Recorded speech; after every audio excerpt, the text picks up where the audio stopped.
Shalom, selamat pagi, selamat menikmati hari baru, hari karunia Tuhan hari ini, hari Kamis tanggal 25 Juli 2024. Kita akan memulai aktivitas kita, namun sebelum itu kita membaca, mendengarkan dan merenungkan firman Tuhan sesuai dengan renungan harian gereja Toraja. Dari Kolose pasal 1 ayat 9 sampai 14. Namun sebelum kita membacanya, mari kita minta kekuatan di dalam doa. Kita berdoa. Ya Tuhan, terima kasih Tuhan sudah membangunkan kami dengan tubuh yang sehat. Kami akan memulai aktivitas kami hari ini setelah Tuhan menuntun, membimbing, memberkati dan melindungi kami. Kami boleh dibangunkan dengan tubuh yang sehat. Kami akan memulai aktivitas kami mendasari dari firman-Mu. Karena itu Tuhan, kami meminta pertolongan dan pengasihan-Mu. Biarlah firman-Mu ini dapat kami pahami, dapat menjadi pegangan dalam kehidupan kami. Dengarkan doa kami Tuhan, dalam Kristus kami berdoa dan bermohon kepadamu. Amin. Kolose pasal 1 ayat 9 sampai dengan ayatnya yang ke-14. Firman Tuhan demikian. Sebab itu, sejak waktu kami mendengarnya, kami tiada berhenti-henti berdoa untuk kamu. Kami meminta supaya kamu menerima segala hikmat dan pengertian yang benar untuk mengetahui kehendak Tuhan dengan sempurna, sehingga hidupmu layak di hadapannya, serta berkenan kepadanya dalam segala hal. Dan kamu memberi buah dalam segala pekerjaan yang baik, dan bertumbuh dalam pengetahuan yang benar tentang Allah, dan dikuatkan dengan segala kekuatan oleh kuasa kemuliaannya, untuk menanggung segala sesuatu dengan tekun dan sabar, dan mengucap syukur dengan sukacita kepada Bapa yang melayakkan kamu untuk mendapat bagian dalam apa yang ditentukan untuk orang-orang kudus di dalam kerajaan terang. Ia telah melepaskan kita dari kuasa kegelapan dan memindahkan kita ke dalam kerajaan anaknya yang kekasih. Di dalam Dia kita memiliki penebusan kita, yaitu pengampunan dosa. Ibu bapa, saudara-saudara yang dikasihi di dalam Kristus Yesus, sungguh luar biasa firman yang telah kita dengarkan hari ini. Saya memberikan tema hidup baru menjadi milik kita. Hidup baru menjadi milik kita. Ibu bapa, panggilan kita sebagai orang percaya adalah mewujud nyatakan hidup baru, yaitu hidup saling mengasihi.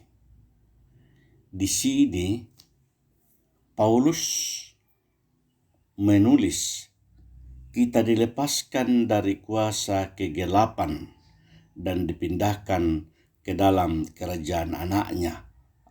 Ayat 13. Sungguh besar kuasa Allah dan sungguh tak terperikan kasih-Nya kepada kita. Dengan kuasa dan kasih yang besar itu, Allah telah mengerjakan apa yang tidak mungkin dikerjakan oleh kita, yaitu memasukkan ke dalam kerajaan anak Allah. Kita sendiri tidak mungkin mampu melepaskan diri dari kuasa kejahatan. Namun, di dalam kuasa Allah, kita yang jahat itu dapat memiliki penebusan, yaitu pengampunan. Sangat jelas dalam ayat 14. Hidup dalam lingkungan yang baru, dalam suasana yang baru, dalam kerajaan anak Allah, membawa kita juga pada gaya hidup yang baru. Paulus melukiskannya sebagai hubungan timbal balik, do ut des, menerima dan memberi, yang muncul antara Allah dan manusia di dalam kerajaan Allah. Kita menerima hikmat, lalu kita memberi buah. Lalu kita menerima kekuatan, kemudian kita memberi ucapan syukur. Ayat 9 sampai ayat 11. Inisiatif itu asalnya dari Allah. Allah yang bertindak, Allah yang berinisiatif. Itu sebabnya kita menerima dulu, setelah itu barulah mampu kita memberi. Apa yang kita beri bukan pertama-tama milik kita, karena dari Allah pula lah kita menerimanya. Jemaat di Kolose sudah percaya kepada Kristus. Tetapi untuk berbuah di dalam pekerjaan baik, jemaat Kolose, perlu terus memperoleh hikmat dan pengetahuan tentang kehendak Tuhan.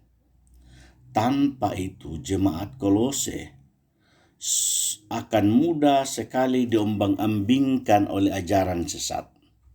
Jemaat di Kolose waktu itu perlu menerima kekuatan dari Tuhan agar mereka dapat berpegang pada iman yang sejati secara kokoh. Tanpa itu, betapa mudahnya jemaat ini dikalahkan oleh orang-orang yang menentang imannya Kristen waktu itu.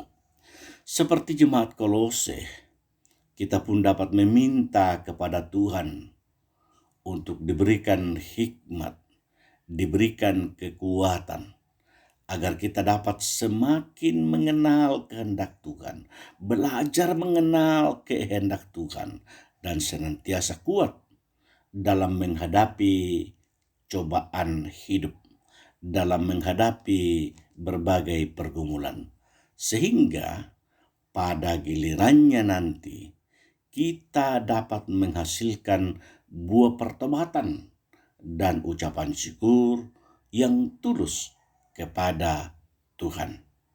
Mari Ibu Bapa, dengan segala kerendahan hati, kita meminta, kita memohon, kita berserah kepada Tuhan agar hidup kita senantiasa menjadi saluran berkat dan mendapatkan berkat dari Tuhan.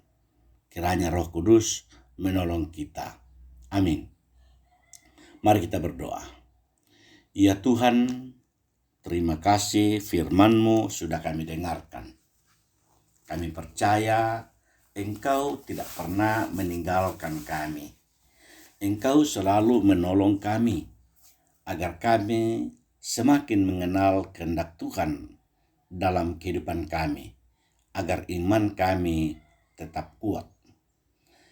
Kami berdoa untuk setiap umat-Mu dalam melaksanakan tugas dan tanggung jawab sesuai dengan profesi, sesuai dengan pekerjaan yang Tuhan berikan kepada kami. Tuhan kiranya menolong kami sebagai petani, sebagai pedagang, sebagai guru, sebagai ASN, sebagai pejabat, sebagai umat Tuhan. Apapun pekerjaan kami, apapun profesi kami percaya Tuhan akan menolong kami. Biarlah ya Bapa, kami boleh menjadi saluran berkat-Mu. Kami boleh diberikan kekuatan karena rahmat berkat daripada Tuhan. Kami juga berdoa untuk orang-orang yang teraniaya. Kami berdoa untuk orang-orang yang terpenjara. Kami berdoa untuk orang-orang yang bergumul. Kami berdoa untuk orang-orang yang menghadapi berbagai masalah dalam hidup ini. Oh Tuhan, kiranya Engkau melindungi kami, biarlah namamu kami muliakan, kami masyurkan. Biarlah kami menghadapi pergumulan itu hanya karena Tuhan yang bersama-sama dengan kami. Dengarkanlah doa kami, dengarkanlah permohonan kami, ampunkanlah salah dan dosa kami Tuhan, karena kami berdoa kepadamu, kami meminta kepadamu, di dalam Kristus kami berdoa. Amin. Selamat beraktivitas. Tuhan Yesus memberkati dalam hidup kita. Terus semangat.